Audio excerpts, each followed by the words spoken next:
Jayson Tatum, the 6-time All-Star, 5-time NBA, 5-time All-NBA, and an NBA champion from 2 years ago, he is coming back. And not coming back in a couple of weeks, not coming back right before the playoffs. Jayson Tatum will make his return less than 10 months after a ruptured Achilles in the playoffs against the Knicks. He will make his return tomorrow night against the Mavericks. Stunning news, really, when you consider, I guess, what modern medicine has become. Was thought long ago to be impossible. We have rarely seen somebody make a comeback less than 12 months after a torn Achilles. Daniel Jones is going to try to do it basically less than 9 months if he makes his return for week 1. But right now, the Boston Celtics are 41-21. They're second in the Eastern Conference, 5 games back of the Pistons. They're trying to hold off my New York Knicks and the Cleveland Cavaliers, who are trying to chase them down for that 2 seed. And they've been awesome.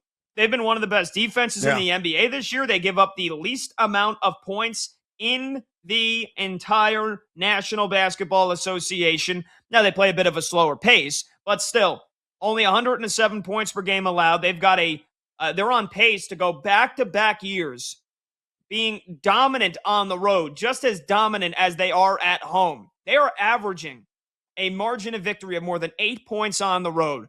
And you look at the Celtics, Jaylen Brown's been playing at a near MVP level. Peyton Pritchard, the 6th man of the year, he's been awesome. Derek White's been as good as he's always been. They added Nikola Vucevic at the trade deadline. You know, they've got some really good, young, athletic defenders coming off the bench like Jordan Walsh and Hugo Gonzalez.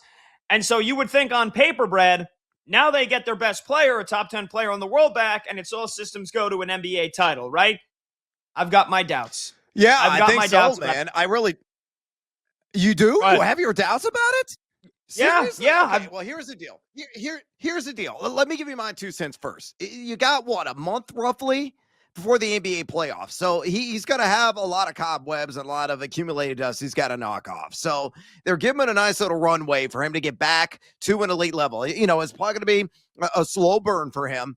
He's not going to come out immediately, play 30 minutes a game. They're probably going to ease him in a little, like 10 minutes here, 15 minutes, 20 minutes, and ramp him up. And then he's going to be full bore, full go for the NBA postseason. You look at what the Celtics have done without him. I'm just using the last 10 games, for example, and I'll give you the full season perspective here in a second. I mean, they've been ultra efficient. You mentioned already. The defensive stalwartness that they possess is elite. There's no question about it. They're actually number 6 the last 10 games in that efficiency. They ain't been too shabby or offensively as well. And on the season, they're top 3 in that efficiency. So bringing Tatum back slowly, ease him back in for him to, get back to full strength and be what he was with the conditioning, the confidence, and everything else. And it's going to be all systems go by the NBA playoffs. I don't really see any kind of shortcoming with this overall strategy, but apparently you disagree. So I'd love to hear your take.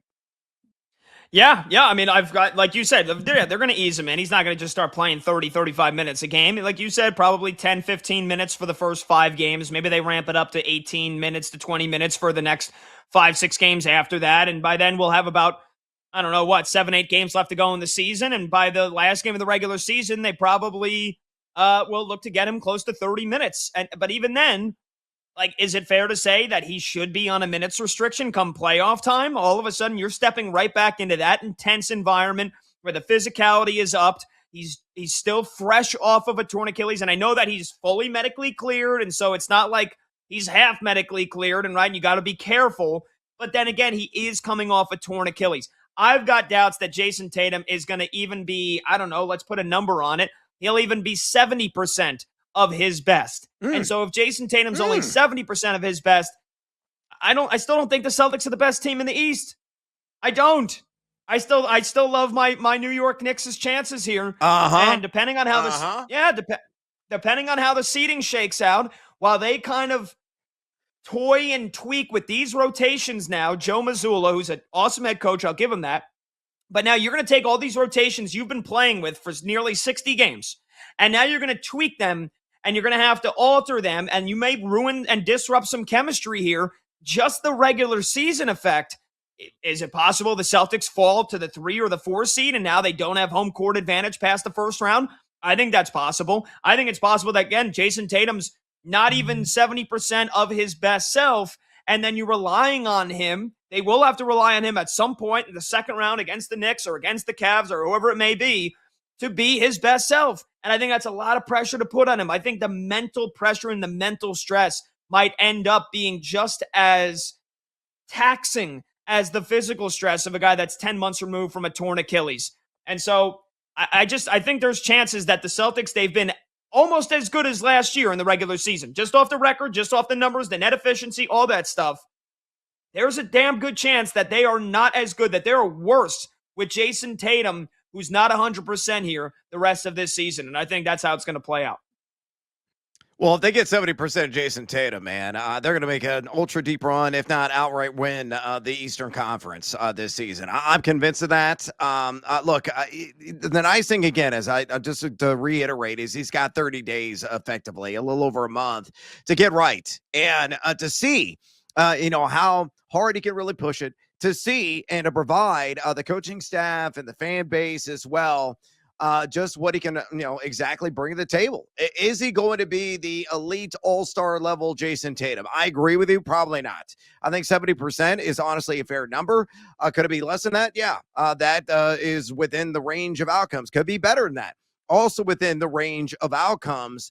But hypothetically, if he winds up at that 70%, man, I'm telling you, Boston's going to be the best team possibly in the East. I think Detroit very much in that conversation right now. Your Knicks certainly in that conversation. Hell, right now, you look at the market at BetMGM. You know who the front runner is to represent the Eastern Conference in the NBA Finals? The Cleveland Cavaliers. Nobody's talking about the Cavs right now. I think it is as well. We have Nick Friedel on all the time as well, our Odyssey NBA insider, and he would concur with that sentiment. But, time will tell with Jayson Tatum. I got a hell of a lot more confidence than you do that he will bring at least 70% to the table come the beginning of the playoffs. Let me just ask you this. If it is, let's say, and again, this is me operating under the thought that even in a month and a half from now or 2 months from now, second round of the playoffs, that a guy that is still pretty fresh off of a torn Achilles playing for the first time, and yes, of course, getting a chance to ramp it up, but not getting a full season's reps, not even getting a half season's reps. Let's say game one, second round of the playoffs, Celtics Knicks. It's a 2-point game with 20 seconds left to go. Jayson Tatum taking that shot? Are you he's going to want to take the shot. He's normally the one that takes that shot. How do you work that out now? With a guy who has a big ego, and Jaylen Brown's got a big ego as well. Who's taking that final shot for the Celtics? And just that little deferment, that could ruin some chemistry with Boston. That's all I'm saying.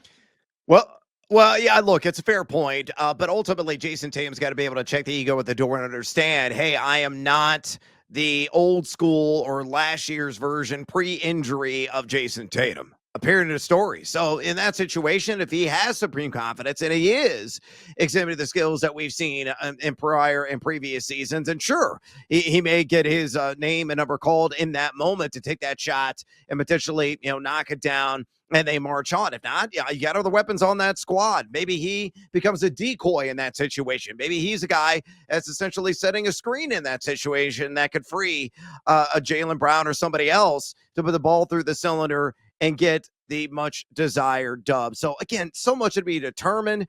Time will tell. Let's take a chill pill. I'm more confident than you, but my glass is always half full because I grew up a Chicago Cubs fan.